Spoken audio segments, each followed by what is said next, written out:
ole tuna chuan pathian thua kan lut nga mai anga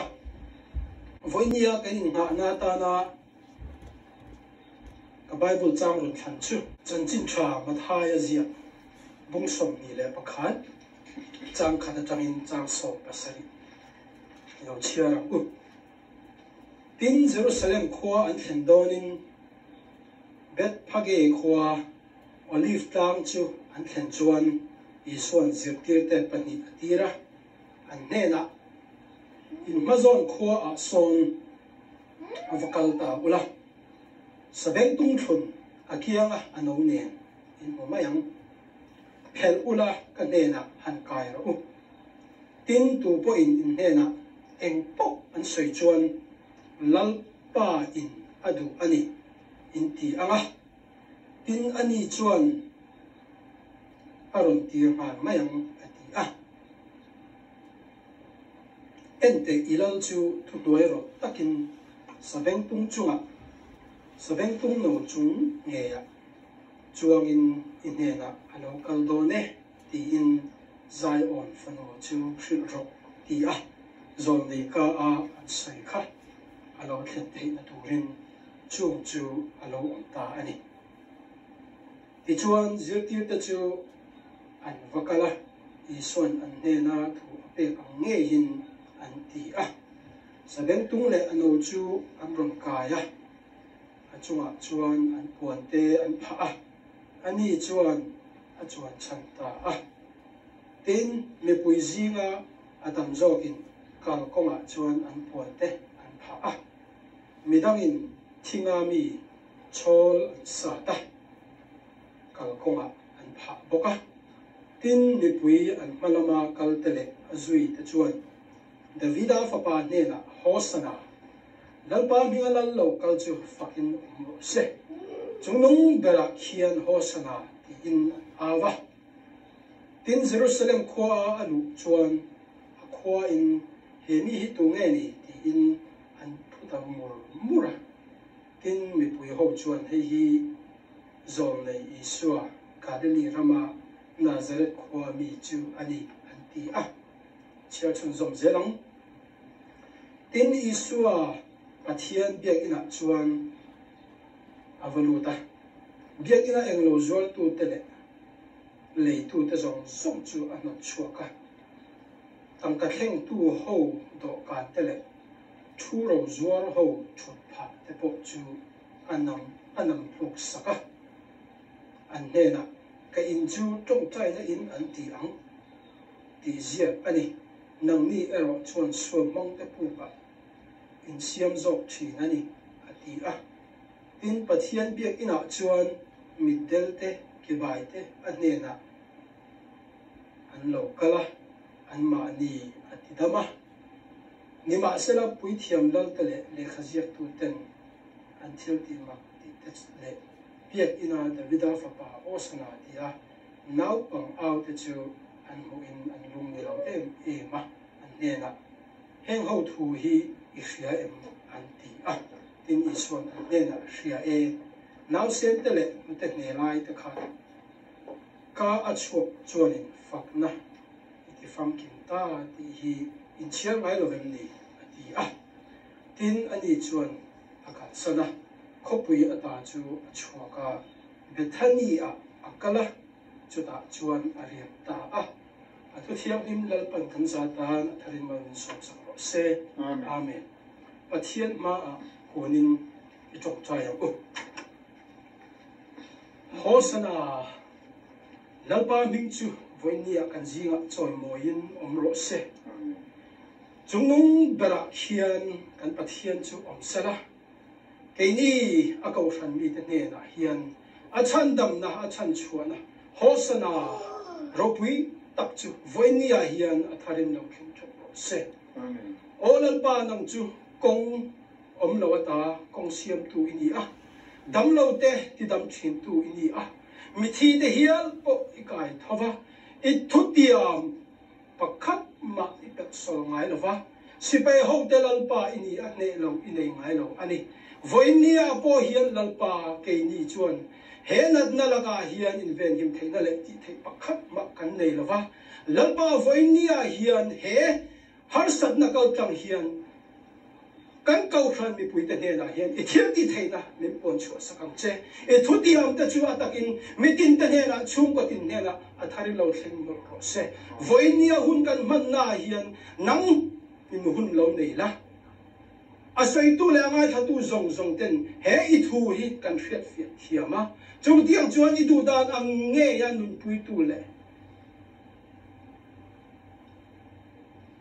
zirtir tu kan ni thei na turin voinia hian kan tharau in ko sakang che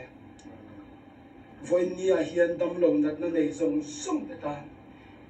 kan kut kan phara iti dam na kan ngel sake doctor te le na so zong zong ne na ifin na ichak na ithil ti theina lo lang sala dam lo te ne na ti dam na lo lang ro se chung tiang chuan ru lama har sat na nei te tharau lama pachet na nei zong zong ne na I ho sat na han tem ti ram che voinia kan har sat na zong zong itlal pa nangin min sukian sakla I thu te prontinung le in I tharau in min chen chit thlang che chung zong zong chu kan lal pa Isu Krista bingin kan hun ta la din Isu bingin kan ron tok cha ye amen ole pathian thu kan chiar ta atang khan fuina tlem te soi kan tum anga thataka rilrula ti tak zeta milong a thak sak purin Isu Krista mingin kasom du cheu ani hosana Davida fapa ne na hosana lalpa minga lal local chu fucking omro se chungnung berak khian hosana ti in an ava Isu Krista sabeng tunga chuang in Jerusalem kopia lal in lai khan au vut meni hosana ti hi omzia tak chu fakna auri ani a chu fakna auri chu engwanga awi ani ti chuan lalpan min hum him awangin lalpan min chan chu awangin lalpan min chan dam awangin lalpa min chu fakin omro se dinani pathian min fakin omro se he tong kam chia hi sam number zale som pariat na chang som hi le panga khan o lalpa min khomai takin min chan dam la ti in Davida tong chai nakha ani a hosana ti hi chan dam na ti ani voinia hian he nat na lagata chan dama kan omawangin hosana ti in kan omna hula thep khan I awang ula pathian ne na long thu I filang u ti kha an som masatu ani e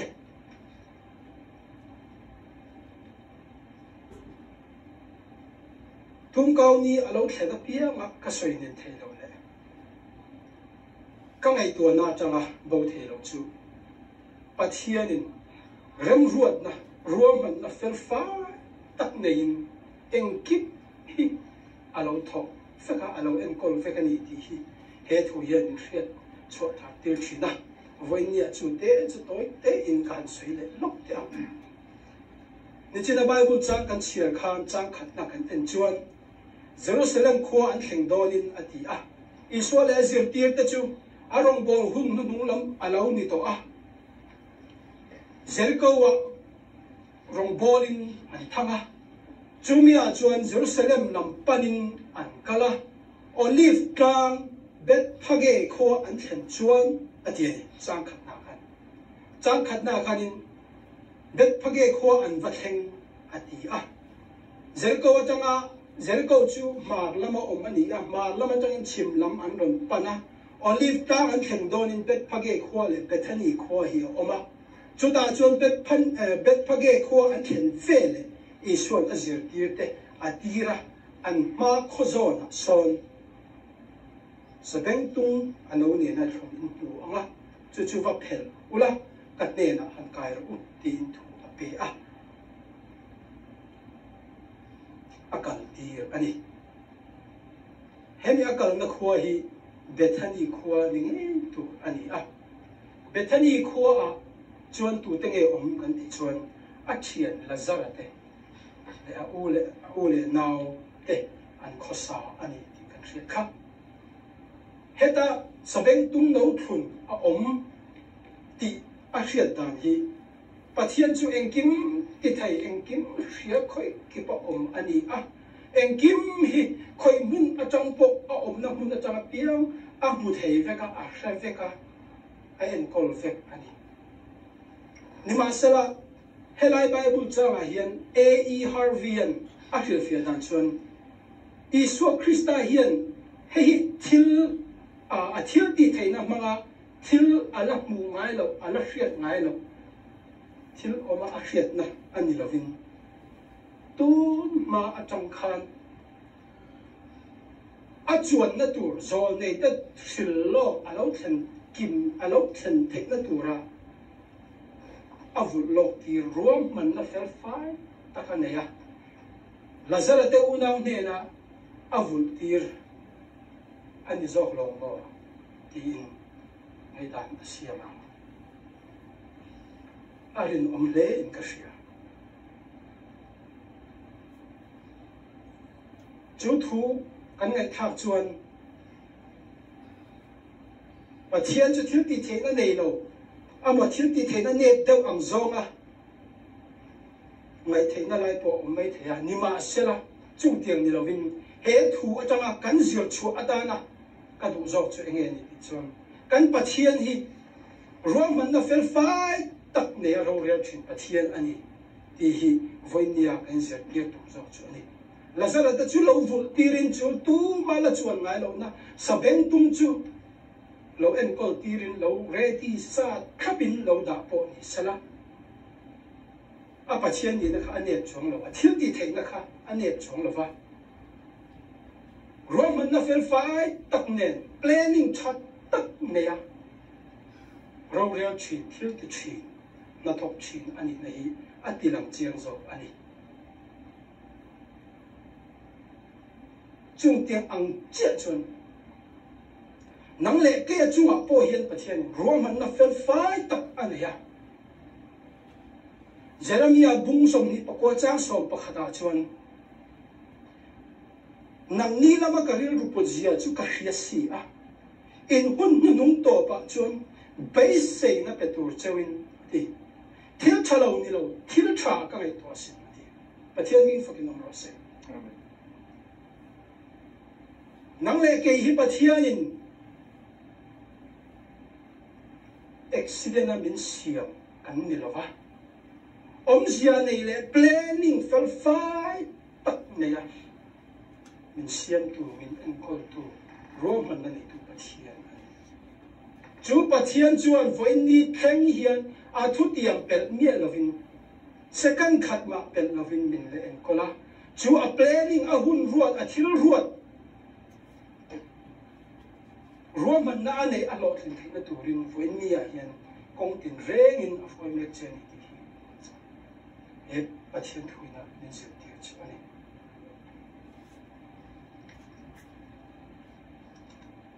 engkim chunga hian roman na fel fai tak aneya mihring ta chunga mai po ni lovin khomela thil siam dang zong zong chunga hian pathianin roman na fel fai tak ni le thil in bu to khapa om turin ano siam ani kan bo ruak sikle sa in khak dang lam thin te fu le thal in khak dang lam thin te rua le vur klak hun lo dang lam thin te ran sa te ram sa te le mihring te kan khosak dan ho dan tur te khobel chu athil om zong zong te in buk to takan om theina turin pathian in planning fel takin roman na fel tak nein ada vek ani that takin chu roman na chu anei ani nima sela a chu a cheng a big takin ke ni mi hring te hian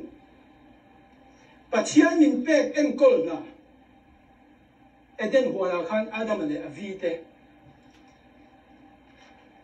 he khovel en kol na ramsa ta thin an min pho na tu mo pho na kha ape ania chu en kol na chu kan thin tak lo wangin tui lian te lấy min te liềng nghiêng te khi bụi tornado kan ti te tlang kang te volcano kan ti te hi he khovela hian aron luar ta em maya kan tuar thin ani anti coal pepper electric kan siam du awangin tui khuat te kan siama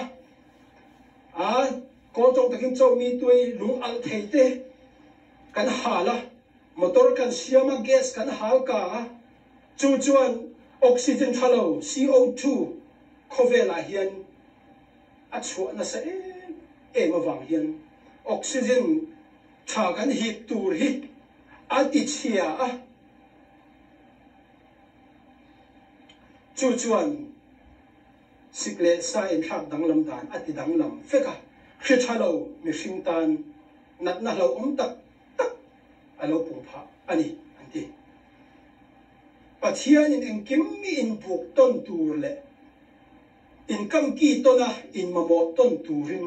alo duang feka chumi in buk ton tur ven him lova kan ram ri pela thil kan vati hian chiat na alo thlen thina ni chu chiat na chu mi hring tan chau ni lo ram tan te thing le mau tan te le ram sa te ran sa te tan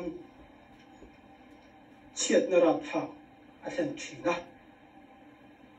chu mi ra chu kan tuar thina ni ecosystem kan ti chiat mek awang hian tuna virus kan ti ang te po hi alo pung ani anti scientist ten voinia kan khosak dan hian virus la kain hum him lam ayung virus kan chin cultivate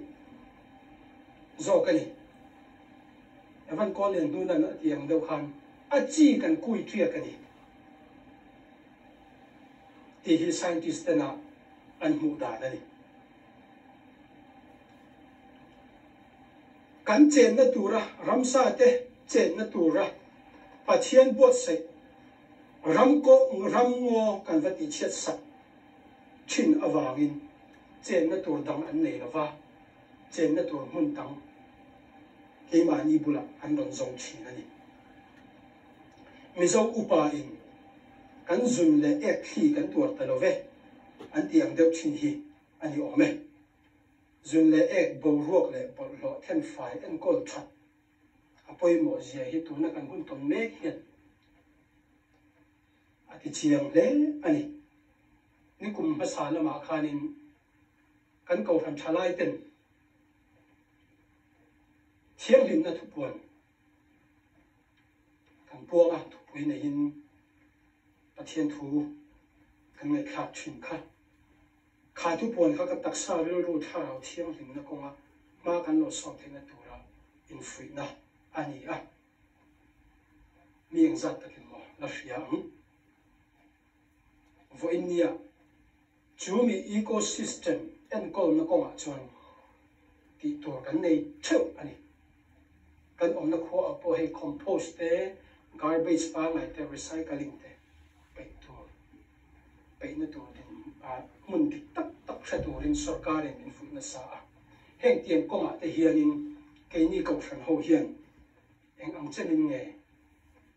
tan kan lo la ve heng zong hian he khovela borok in buk ton tur hi asiam feka mitin te hian chumi en kol na chu mo pronalian tak kan nei ani chung tiang ni lova tu na kan om dan in tha da taka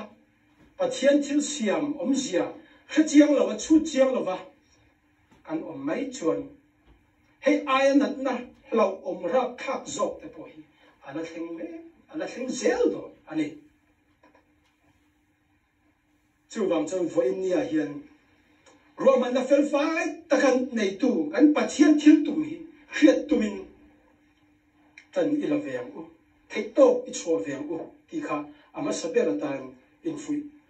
kan infui tu chu ani apani na chuan Isu Kristan sabeng tung chuangin Jerusalem kho alut ani ti hi pathin noa hian aron ring maya ni china kan soi ang khan pathian chu engkim ki thei khoi ki ba engkim mu thei ani a roman na fel fai tak nein thil ki thin ani a chung tiang ko ba pathian ro pui thil ki thei chuan roman na fel fai tak nei chuan eng wang nge sabeng tung khep kher ma Jerusalem ko pui alu khep kher ni le a roman na fel fai tak a nei ta chuan sakor na tak te po lo vul tir sela lo chom sela ro pui takin mi ta som khom sela alu thei lo mi eng wang nge sabeng tung kher kher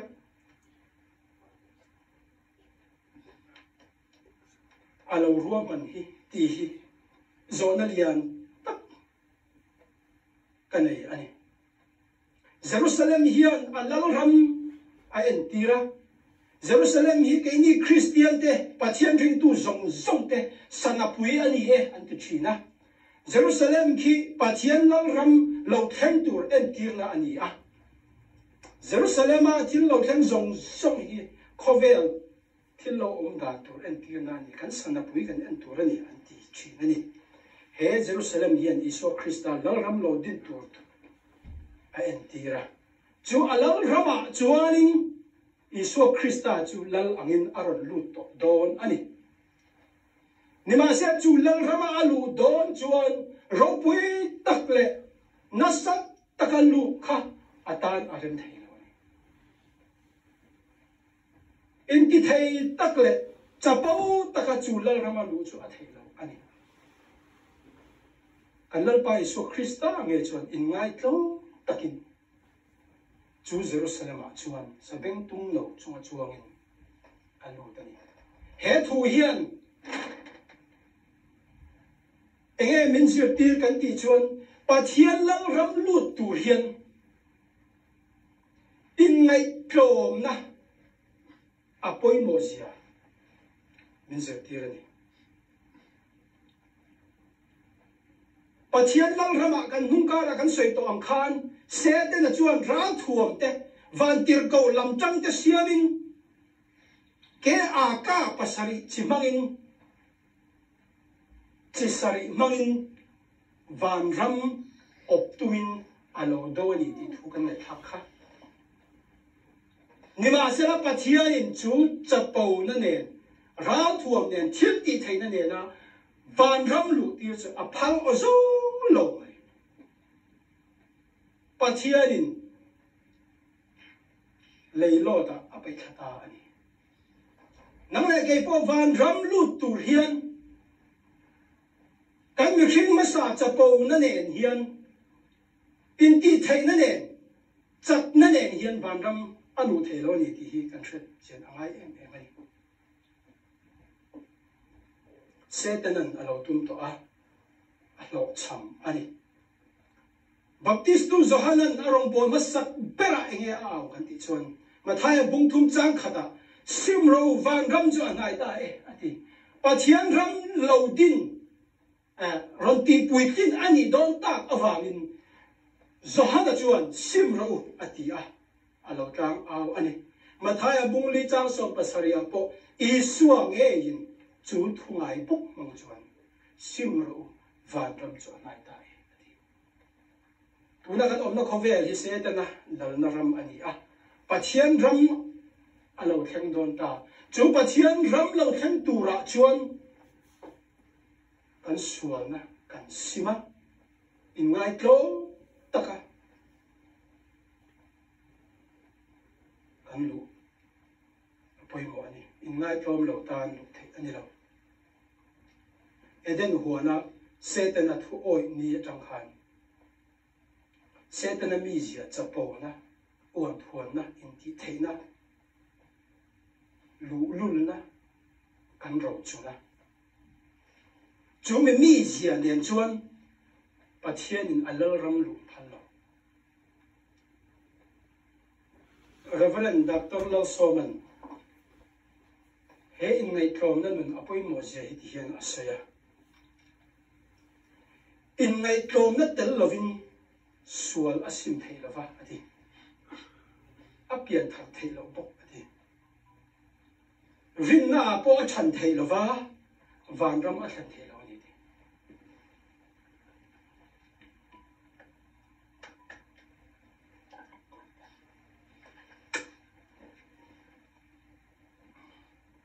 Iso Krista nale chandam tu pom tu tan chuan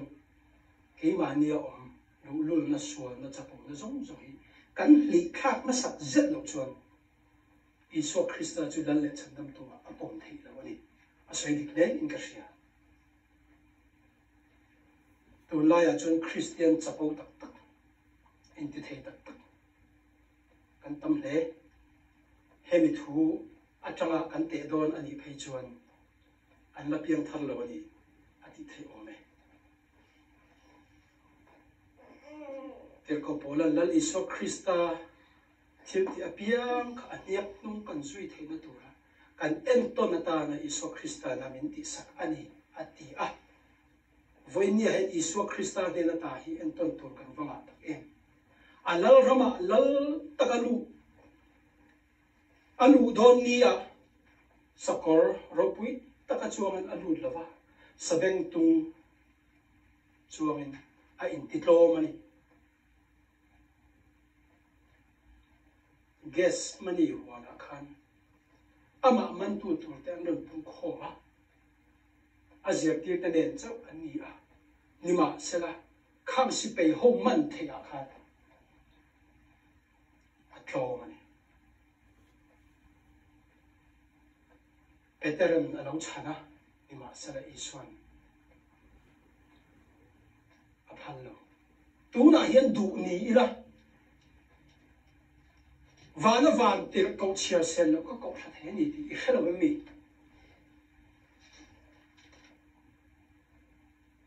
nima sela mission fa pai tu la hian man tirin om tu ran guess mani hona from pot cross layer ken be thein a man tu te per ka ken be thein atlom le ani nang le ke chan dama kan om theina tur chuan Iso Krista chu ken be in a om theina turin atlom ani mitin min anti ela tong chia in an tong khuma chil te an chaka vok te an vua chu tiang zong zong an mai saka om theina tur chuan atlom ani mihring le pathian laka khohar taka tlomin athi ani kha Iso Krista kan enton tur Iso Krista enton tur ropui tak min no chi ani chu mitlom na tel lo chuan arama alu thei lo awangin ama atlom ma sapota nang le ke kan lu thei na turin cross chua alo thi ani kan mihring masa atlom sat lo chuan van ram kan lo thei lo ani Iso niak nung zui tu Iso Krista en ton tu kan ni hi apoi mo em ani voinia hian van ram lu kan tum dan hi ien en chiang am pathian lal ram lu kan tum dan hi ien en chiang am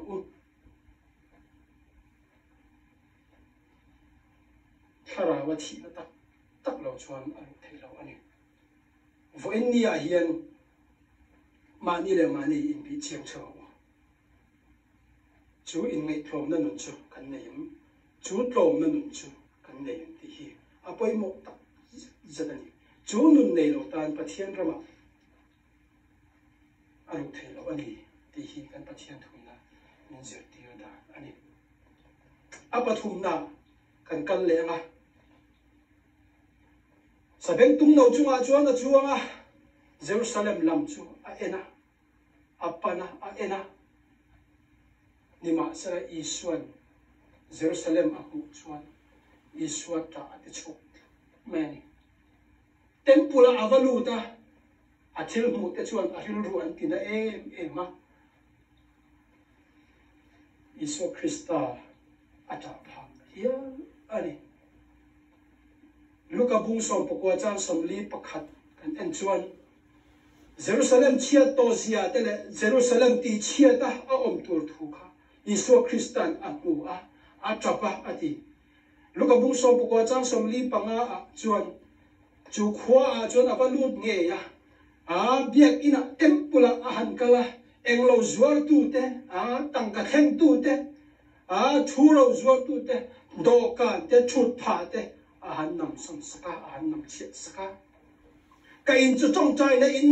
an ti tu rani nang ni ero chuan suam mang te pu ka in siam tak hi ati a aril ru anangoi ngoi ani pathian ring tu te khat khati hun la ya an om dan le an chesia khan an ril ru an thin lung put khan pathian thin lung atina a tempula pathian rom bolin pathian thil ti tir a pathian thil put zong zong te dik tak le fel tak ti thin si khan iswamit mu chuan pathian biak in kha an ti bol lo tut me an ming ka chu an in pho ro pui lu tu Farisai ten ti a dan zo fam kim pudina thlengin soma pakhat dik thap thlapin an pe a haral thil lan tur dik thap thlapin an pe a chokar khada dik takin cho an nge ani khada chumizat khamizan an chong chai a pathian dan te mosia dan te an zir tira chu tiang chuan ro pui takin an oma an ming athang em an house em an lal em ani sadukai te an ni a lekha an thiam mi za an kai em nima sela iswan an thinlung a ena iswan ta an ti chu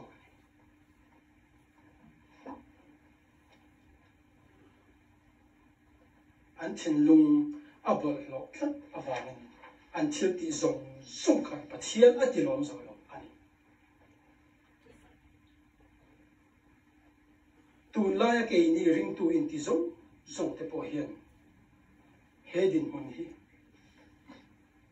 kan nai le lo mo ti hi a chang chuan angai to thai ani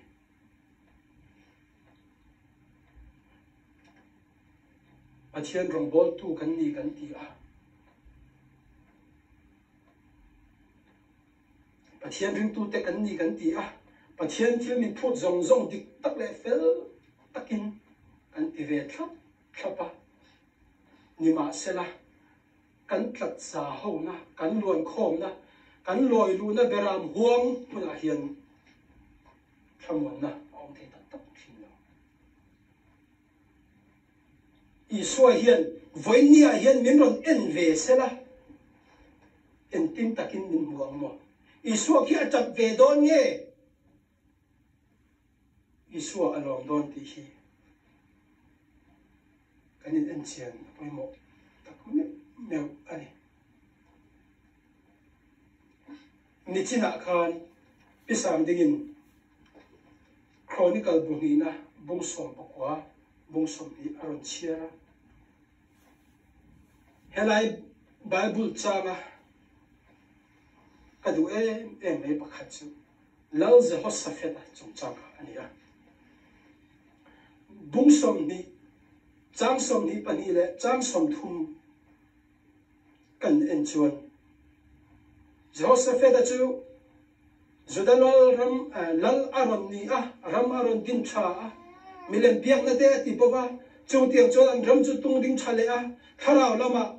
an thang chowa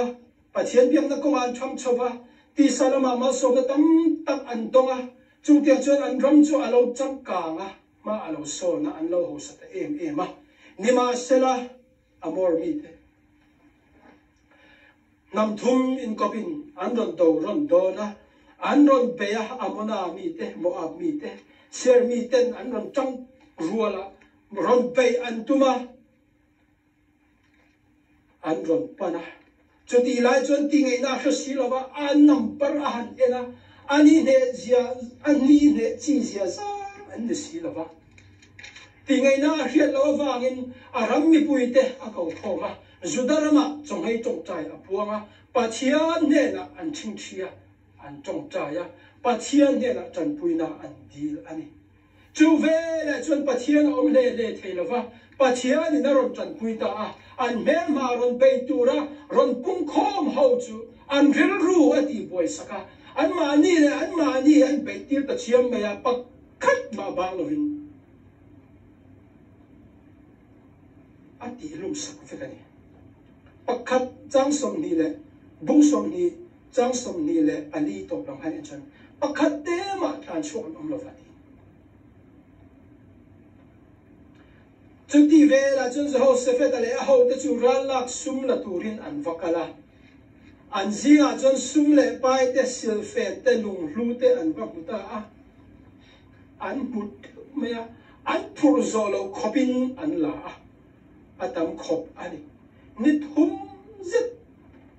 ralak sum chu an bala an check khom ani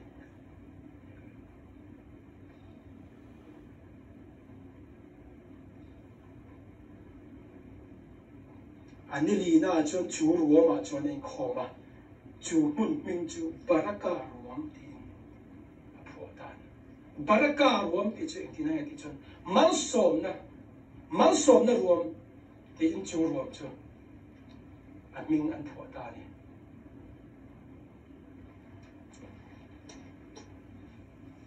in do na mun puira khak na tuk tur ruam kha pathian an ril ruput adikat awangin pathian in an gen mun akha khang sak tapa an ra do tur zong chu pathian in ado saka fiam khai pakhat ma an let ngai lovin pakhat ma tan bo lovin pathian in ado saka ra do na ruam thina ruam ti a ming put ti na tu chu pathian thil ti na zara mal som na ruam ti in aming an tho thei ta ni pathian ming fakin ro se chu ani voinia kan thin lu putatan ka tu chu voinia hen ke ni pung khom te hian krista ring tu in ti te hian mal som na ruam tur hi in do na huna kan chan ti fo ani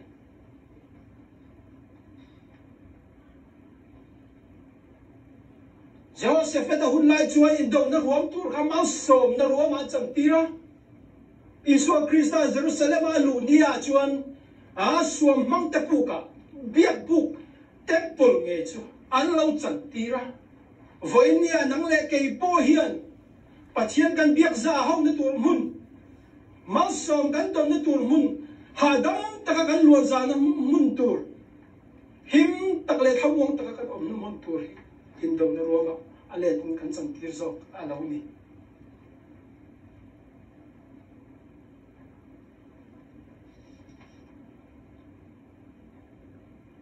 an chen na hun hi paraka ruam mal som na ruam tia kan chan tir ve hi apoi mo emani chu tiang ti tur chon vo in ni a kan thin lo put pathian lama kan ti angaya Iswa in pathian in thin lung leng chin ani ti ani Iswa Krista hi vo in ni a Jerusalem khua alal narama chon lal anga lut ang takha kan thin lung alal rama hian ama kan biak buk na tur muna hian lal angin lo lut ve sala he alal ram kan lu na tur min dal chin tu chapo na zong song te hi min ti trom sak sala he kan ra do na mun hi mal som na ruama khamwan na ruama min ron chan tir ve sala ti hi voinia ka du thu sa ko tong chai na ani ngai te kong ka bula dingin ka kika ka ding reng ani min hon tu piang ne na chun ka lu ta ma an ne na zang ria ka yang ani poi ka ne na ta e ve yang ti tu pa chian khan fo India hian i chin lung kong kha hian dingin a ma ren chani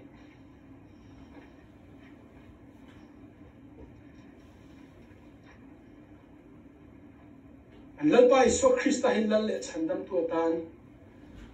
i chin lunga hian lalatan i pom tak takem i pom to em i pom lo ani chon tu ni hun tha ani chu chin lung kong khar chu lo ham na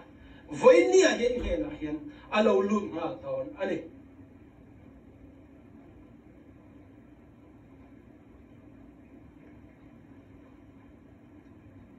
iso Krista i lo don suna lal anga i lo pom ni tang chuan tu na i har sat na zong song a ti boy thin fo thin tu che mang an na te har sat na zong song ti lal pan mal so na a chan ti don ani chu ram chu i lu thei nge ka do sak na che ani chu wang chuan fo India in ngay to chian ang o iso Krista hi kan thin lo lal angin iluk ti thavang o ti hi kai som ani lal pan kan za tan tu theo dim kan ti rik ta song song te man som sak se amen.